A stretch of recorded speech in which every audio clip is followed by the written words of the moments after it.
Drawing romantic interaction between characters can be really tricky, and for all the same reasons that drawing character interaction is tricky, if you want to hear more about that, I have a video earlier about character interaction and how to draw that. There will be a card here. You can go click it and watch it. All the tips there apply to romantic interaction, as in there is lots of, if your characters are hugging, you might not be able to see all of their limbs because they're hidden by like the other person's body. If you're drawing a kiss, you have to understand like how the lips interlock, which can be very tricky because again, parts of the face are hidden by the other person's face. And when I started drawing romancy stuff, I've always been into romance.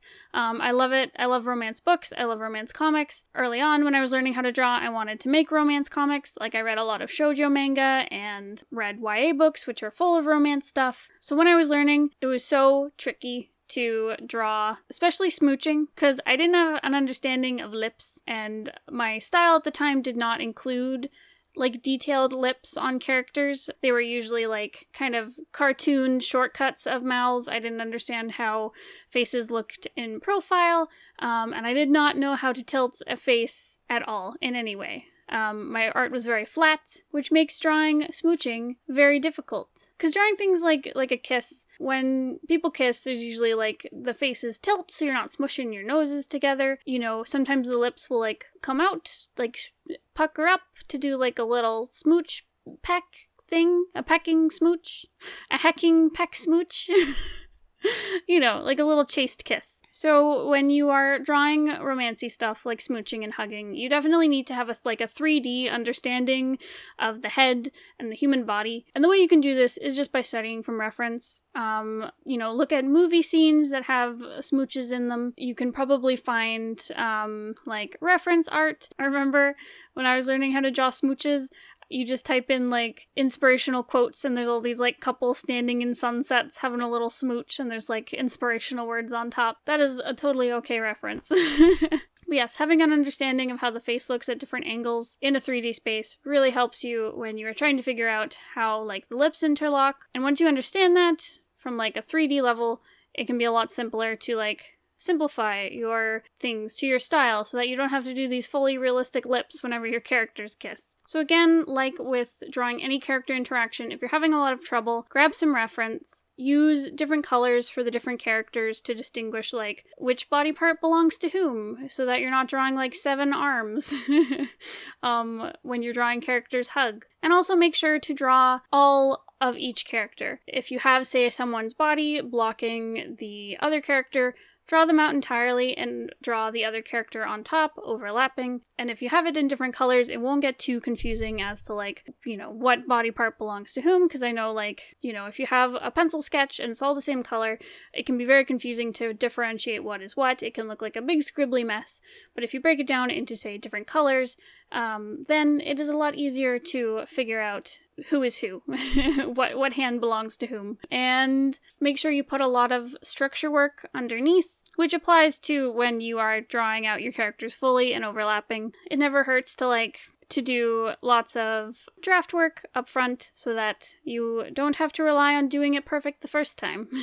Instead of jumping straight to inks, do a lot of pencil sketching first. Figure out how it works. And always make sure that your character's personality shines through with your romancy stuff. Like anything, your character is not going to interact with their loved one the same way as someone else would. They're all individuals. You might have a character who, when they kiss, they only like to do little peck kisses on the cheek. You might have a character who only likes to be, hugged from behind. You might have a character who likes to snuggle all the time, and you might have someone who, when they're walking around with their significant other, they like to hang onto their arm, where someone might hold onto their hand, or they link pinkies or something. Always consider your character's personality when you're drawing the cute, fluffy stuff. So yeah, and incorporate that in. I guess I should talk about Gigi and Colin here. So, they are from the Monster Mash RP. You can hear more about that if you watch the first episode of Inktober, where I talked about Parker and Trish, who are a werewolf couple. So, Gigi is a swamp monster. She lives in a house for monsters. It is run by a vampire guy. who I will talk about in a later video. Right, so this vampire guy, Cornelius, he has a home for monsters. So he takes in basically a whole bunch of people who have been afflicted with monstery stuff, so like werewolves and other vampires, and a whole bunch of others. It's like the Monster Mash. It's all your typical horror movie monsters. So him and his wife take them in. His wife will do experiments to kind of try and help these monsters, to help cure their monstrousness. Because most of them, they're like afflicted with it. It's not like they were born a vampire, they were like turned into one. So she's researching like how to help vampires go out into the sun and how to reverse werewolfism. And so Gigi, when she shows up, she wants to be cured of being a swamp monster. The way she became a swamp monster is she was smooching a guy. She was out with a guy that she liked. And he brought her out to this swamp to like go skinny dipping or whatever couples do. I don't know. They were smooching, and he takes her to this swamp and he drowns her in it, and it is very traumatic. But it turns out it's a cursed swamp, and if you are killed in it, you are turned into a swamp monster, and the only way to stop being a swamp monster is to kill someone else in this swamp and pass it on to them, and then you're cured. So she gets turned into a swamp monster. She does not want to be one. At all. She wants to find this guy and kick his butt, because when she woke up as a swamp monster, he was gone. And so she goes to live with Cornelius and his wife Lucy, and Lucy's like, I will help you turn back to normal and study this swamp water and stuff. But while she's living with Corny, and Lucy is taking like forever to do any of this research, the thing is like she gets bored and she moves on to like different projects. So if she doesn't find you super interesting, she's not going to work on your cure, like, at all. So Gigi's stuck living with them for quite a while, and she finds out that the swamp is going to be filled in and, like, turned into a condo or something. So she rushes over, she collects all the swamp water she can find, and she brings it back to Corny's place, and she puts it all into a bathtub. Like, she only gets enough to, like, fill this tub, and then the swamp is gone before she can get more. And the reason she needs the swamp slime, one is, like, it's the key to breaking her curse, whether she, like, kills someone in it, which she probably isn't gonna do because she's, like, nice. And two, the only way that she can look like a normal person, to look like a human instead of a swamp monster, she needs to bathe in the swamp water. So when she bathes in the swamp water, she can walk around and look like a normal girl. But if she ever gets wet, her swamp monsteriness comes back. So if she, like, spills water on her hand, she'll get, like, webbed fingers and, like, slimy skin. And it also starts to, like, come back over time. So she always has to be really careful, like, not to go out in the rain, to, like, not spill anything on herself. Like, she can drink water and stuff, but if it gets on her, then, like, the swamp monstery stuff comes out. And the other downside is that she always smells stinky. She smells kind of fishy and gross and like the swamp water. She has to bathe in the swamp water daily, avoid getting wet.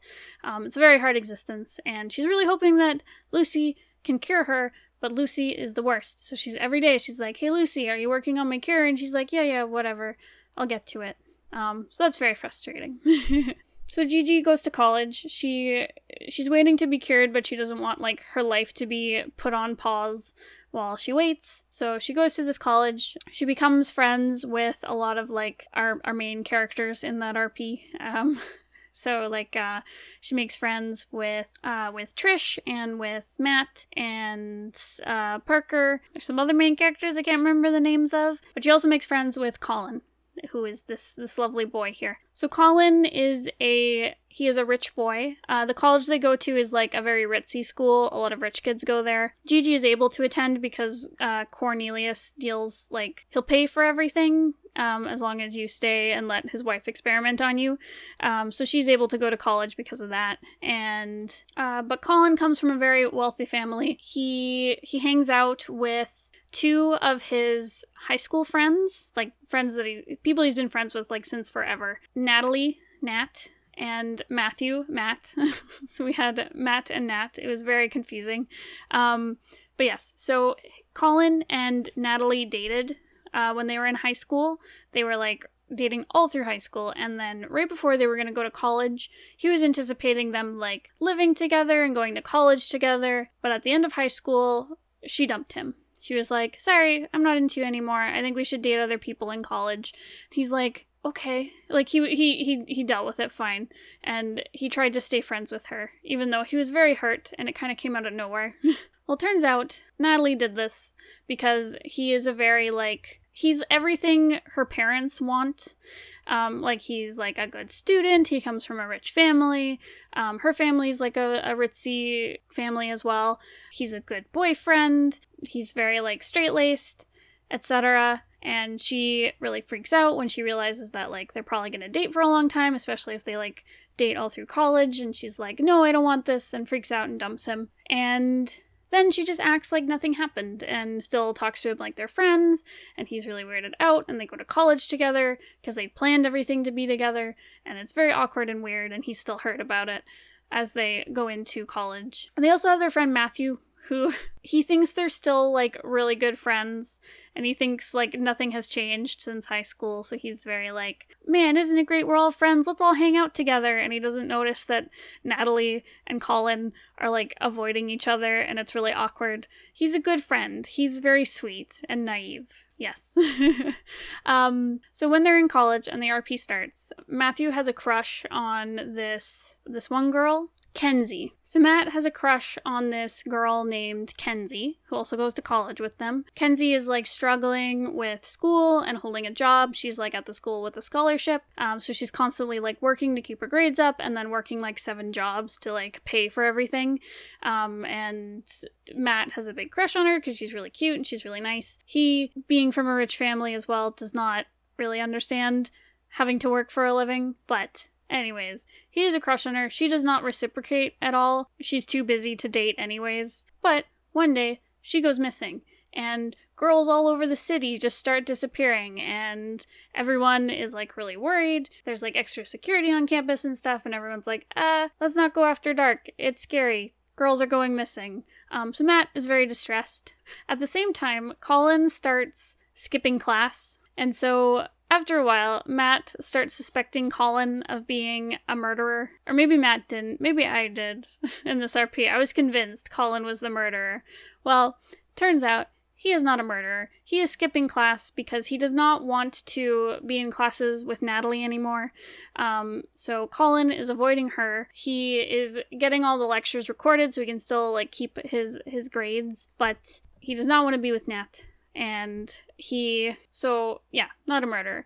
He also, after school, he is avoiding them. After their classes, he is avoiding Natalie and Matthew, because he has started doing volunteer work with, like, a Big Brother program, where he, like, volunteers to work with kids who need, like, a brotherly figure in their life, and so he'll hang out with these kids through this program and, like, just be a good, cool big brother, because he never had any siblings, and he's always wanted to, like, give back, and he never felt loved by his parents, so he wants to bring it forward and, like, help other people so that they're not alone. So yeah, at first I thought Colin was a terrifying murderer, and then I found out he was a very big sweetie who he has a lot of, like, emotional damage with his parents.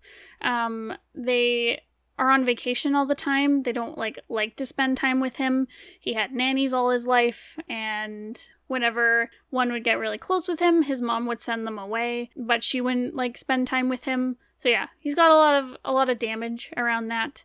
Eventually, him and Gigi start hanging out. And the reason Colin starts hanging out with Gigi is because they get stuck together in, like, one of their science courses, and to do a lab or something. She starts noticing, like, him avoiding Natalie a bunch, and she doesn't have any friends because she smells like fish. And so they start hanging out. She, like, gets him to have some real talks about his feelings, because he doesn't have, like, any other friends to talk about, like, the Natalie thing with. So eventually he starts, like, talking to her about it. They're crushing on each other a little bit, but she doesn't want him to get close. She's like, I don't want you to find out I'm a swamp monster, because that would be weird and awkward, and I don't know how you'll react. So I'm just gonna wait until I'm not a swamp monster. She's also, like, a cool cucumber. She's like, she acts all aloof, like she doesn't care, but she actually cares. And Colin is the same way. He's also very aloof and very cool and collected. He's like a cat. He's not gonna let you know what his true feelings are. What if you hurt him? So, yeah, he hides pain. So does Gigi. But they are secretly into each other, and they start to become cutie friends. They also make friends with another guy named Dean. They make friends with a guy named Dean, who's relevant to the story because he is the ex-boyfriend of, like, a vampire that I will talk about in a couple days' time from the Monster Mash. And he also comes to school and meets up with them for a science class thing, and they also become friends. And Colin starts, like, opening up to them because he finally has friends who, like, are not tangled up with his ex-girlfriend. And I think him and Dean go to, like, his like, cottage or something. It's, like, wintertime, and they're gonna go to his, like, ski lodge cottage thing in... cabin thing in the mountains. I don't know. He's a rich guy. So he's like, yeah, my parents are on vacation. Let's just go and, like, ski and stuff. And Gigi's like, I can't go. I just don't like skiing. But secretly, she can't go skiing because she would turn into a swamp monster if the snow got on her. So she skips. She bails. But Dean and Colin go, and they get very, very drunk. Well, Colin does, because he has not talked about his damage with his family, so he drinks very heavily and tells Dean everything about his family trauma, and Dean is very understanding and sweet, because he wants to work as a counselor, and they're cute friends. And that is pretty much where we left it. Gigi is also friends with Trish and Parker. Gigi is always, like, helping Trish get, like, secret documents from Lucy about, like, Parker's treatment and stuff, because Gigi sometimes helps out with her lab stuff, hoping to get, like, brownie points by helping out in her lab and maybe getting her to look at her cure, but Lucy doesn't because she's rude. But yeah, that is them. That is Gigi and Colin. They are cute. That is where we left them in the RP. Thank you so much for listening. I can't believe we're almost done Inktober. Oh my gosh, it's felt like so long and not long at all. We're down to, like, a month left of accepting submissions for Moonlight, which is a werewolf LGBT anthology Bones and I are putting together. So if you're interested, or if you have friends who like to write stories or make comics, go check it out. It's in the description. The submissions close at the end of November, so you only have a month. Get on it. Yeah. Okay, goodbye.